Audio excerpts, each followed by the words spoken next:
On a recent date night after having a few drinks, I made a remark to my husband that I deeply regret, and now our marriage is hanging by a thread. To give some context, I first met my husband when we were teenagers working at the same call center. Nothing romantic happened back then. He left for college and I stayed at the job until I graduated high school. 5 years later we crossed paths again, started dating and eventually got married. Now we're parents to 2 children. Fast forward to today. My husband is 27 and I'm 25. Last fall, about 6 months after giving birth to our second child, I began taking a new birth control pill. It had some odd side effects, including completely killing my desire for intimacy. My husband would initiate, but I kept turning him down.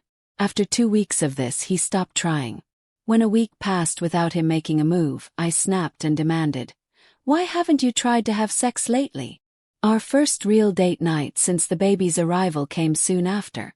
We stopped at a bar near our house for a few drinks. Feeling tipsy, I admitted to my husband that I felt guilty, like I cheated on him.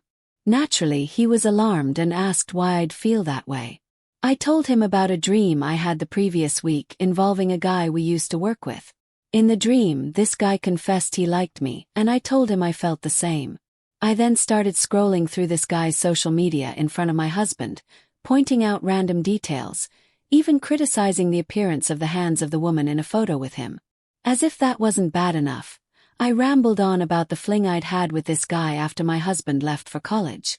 I described how he used to tickle me in front of my husband and mentioned a particularly passionate moment where he pushed me against a wall, confessing how much it had turned me on.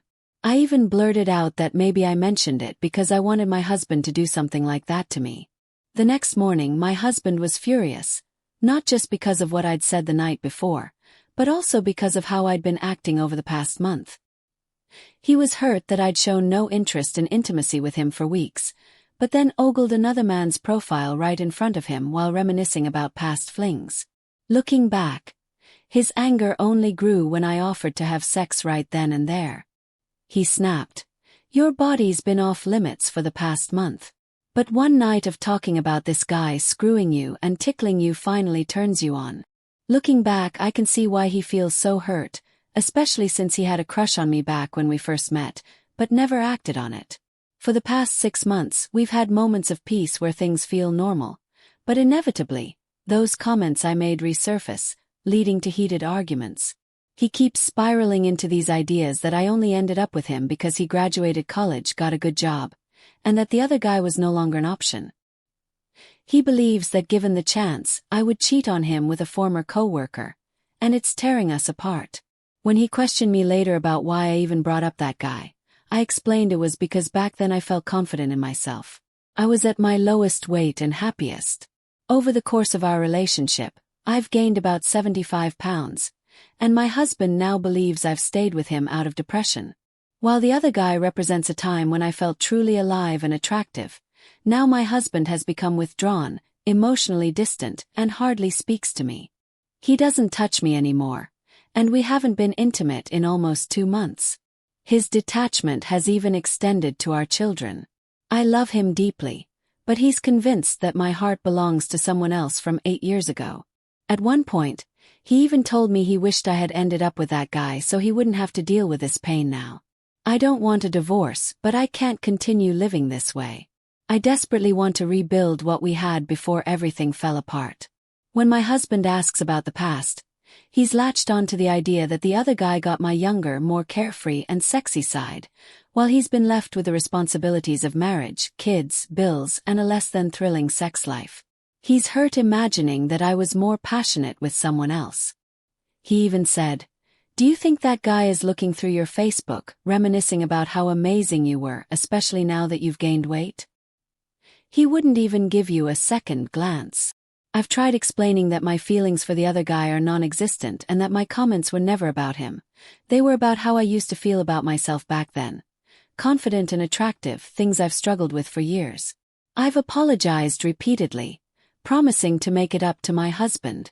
For a short time he'll seem reassured, but then he spirals again, and the arguments resurface.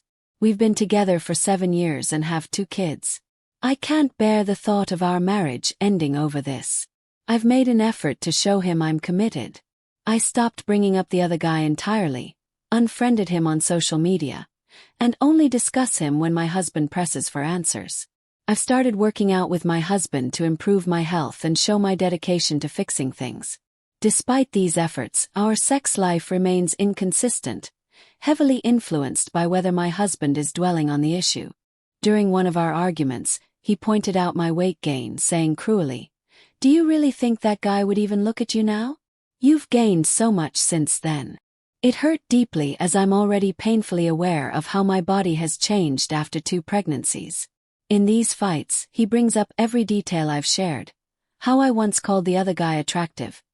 His height 3 inches taller than my husband, his dark hair. He even fixates on the fact that this guy was my boss, which I admit added to the allure back then. I've told my husband over and over that this was a fleeting moment of reminiscing, a brief lapse in judgment. I've never thought of that guy as anything more since starting my relationship with my husband. But even minor actions like liking a social media post from the guy have blown up into major issues. When I had a dream about him after all of this started, I foolishly told my husband, which only made things worse.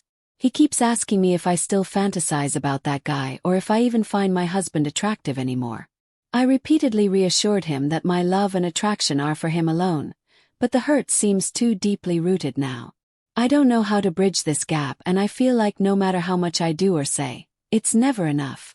I just want to find a way back to the love we once had before all this began. I crossed my arms tightly, my voice edged with defiance. "Really?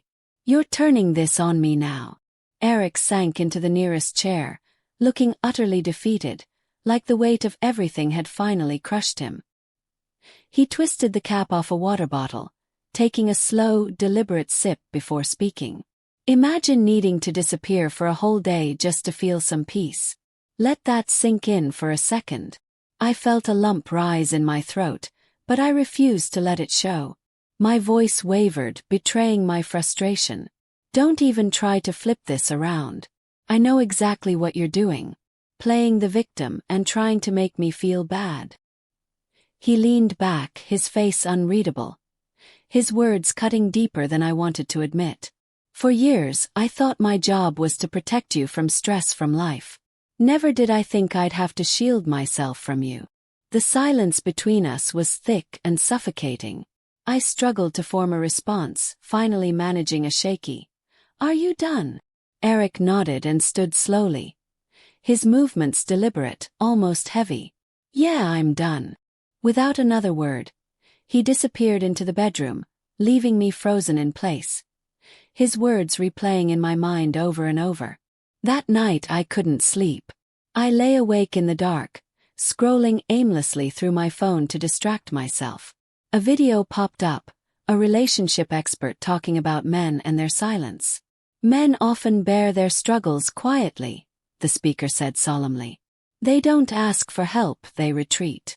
I rolled my eyes and kept scrolling, but his words lingered in my thoughts like a stubborn echo. The next morning Eric was gone. No note, no text, just an empty spot where his car should have been. My chest tightened as I grabbed my phone, typing out a message. "Leaving without a word.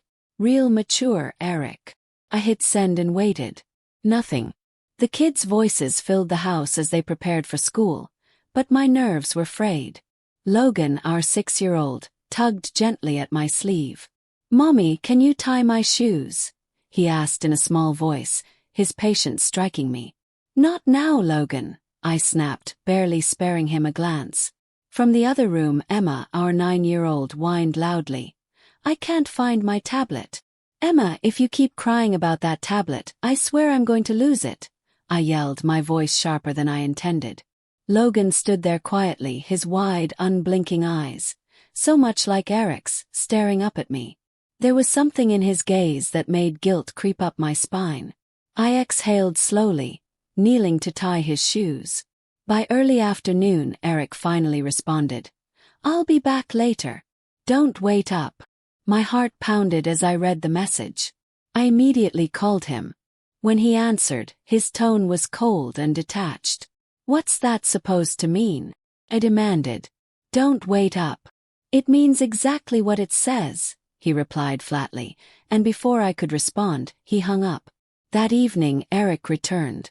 It was late. Much later than usual.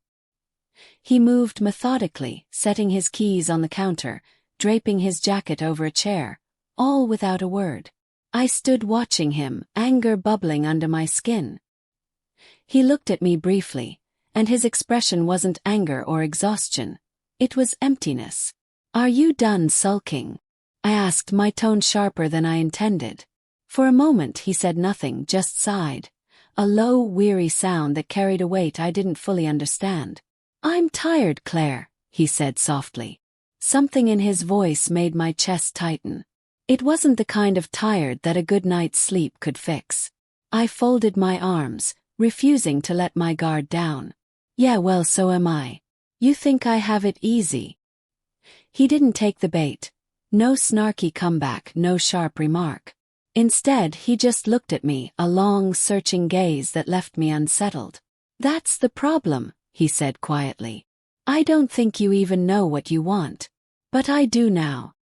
His words landed like punches, deliberate and precise. What the hell does that mean? I asked, my voice tinged with desperation. He didn't respond.